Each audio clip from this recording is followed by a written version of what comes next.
Hey, so I figured I would do a little bit of a video on the Lighting Passport Pro standard here. I found that I was having huge difficulties in actually getting any reviews or any information at all on this product, simply because I guess it's now there's Allied Scientific Pro is the only distributor for this product in Canada, and they're based out of I think it's Montreal, could be Quebec, not sure.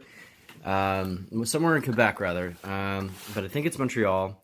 Yeah, so I thought I'd do a little bit of a review here and a little bit of unboxing because this is a pricey spectrometer, and perhaps some people want to know if it's even worth it or not. Yeah, so here we go. Little pouch, looks like, comes in a plastic container. I'm gonna do my best here with one hand. I'm not quite as experienced as you YouTubers. I'm doing all this shit. So here we go. Boom. So it comes with this little passport thing. It's quite small. That's one of the reasons why I really liked it. It's small. Seems good quality. Comes with a belt loop, which is really handy. And so the thing is with this unit is it actually is Bluetooth enabled. So it actually uses the computing power of your phone versus the computing power of the hardware on the spectrometer, which I found was one of the biggest drawbacks from the C700. Now with this one, I feel that the price point is quite high, and I really sort of kind of hurt my bank account to buy this one, but I've bought a fair amount of Seconics in my career, and I wanted to try something else out, more specifically something that would be able to compute faster and be able to be a bit more flexible in the readings and how to share them. With this system, you can actually export or share the files directly from your phone to, let's say, your video op or to your DP or whatever. You can actually text it to them, and they can use that as a reference for post if they wanted to. So it's a very handy tool coming from the lighting perspective, and it allows sort of things to sync up much better.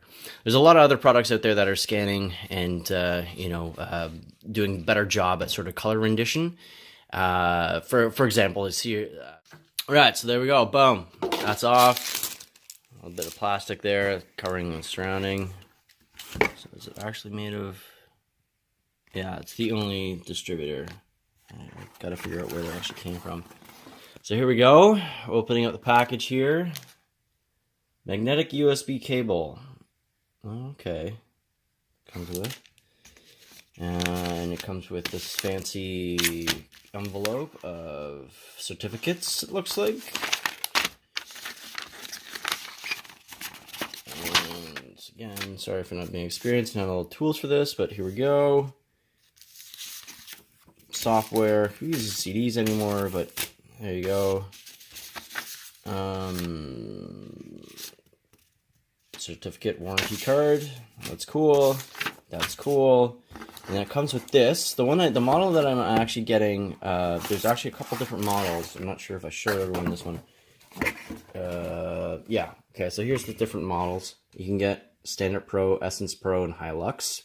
I vouched for the Standard Pro, only because it has sort of additional features that would be great to have.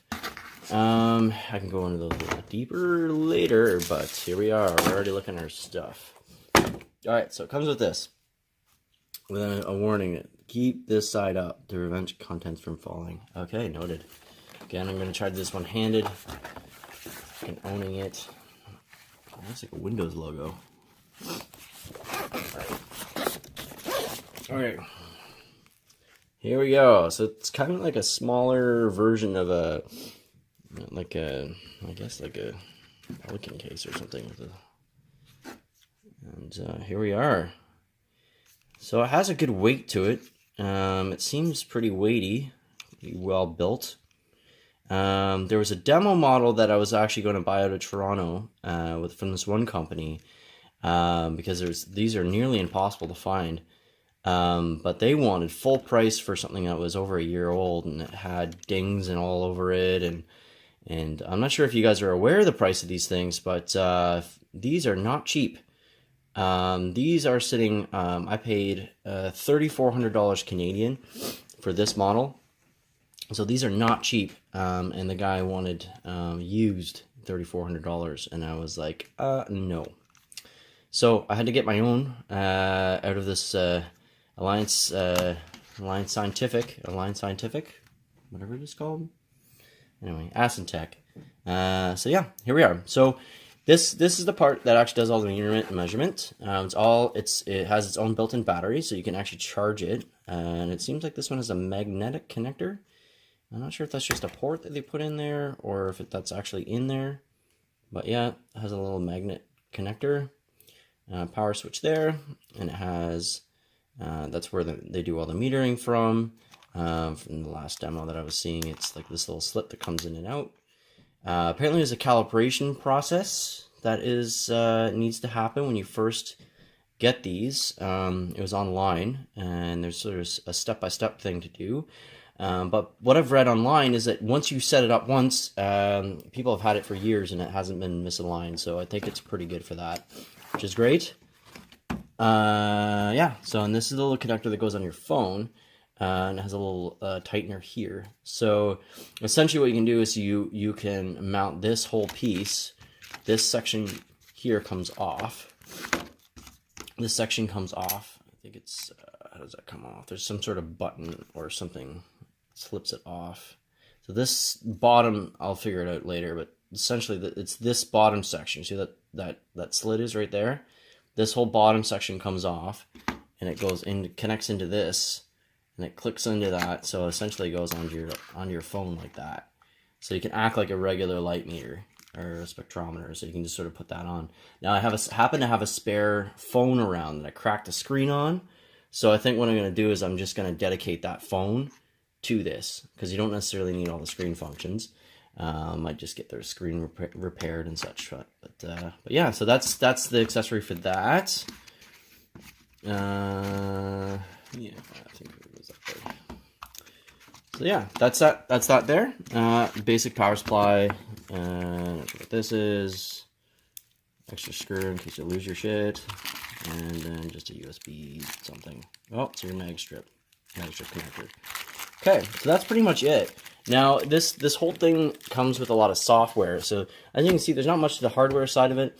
A lot of it's in the software. But apparently this is supposed to be one of the best spectrometers out there on the market, because of the way that they sort of streamline their data processing, and also the sensor. So I'm going to give this a try and let you know what I think. But yeah, overall, I mean, impressions are really good. I mean, it's built well. Like, it seems well built. It's not like, you know, it seems machined. It's not, you know, solid body, but obviously it's because of that. But it's built well. It's not cheap. It doesn't feel cheap. The mag connectors is a nice touch. And it comes with its own case, which is great. So that'll be easy to put in like a road case, or not a road case, but one of my nut cases. Slip right in. And yeah, overall, I think I'm pretty impressed. We'll see how it performs. I have a gig tomorrow with this, so we'll see if it'll actually stand up to the test of time here, or if it's worth the $3,400 Canadian. Ouch. Anyway, that's it.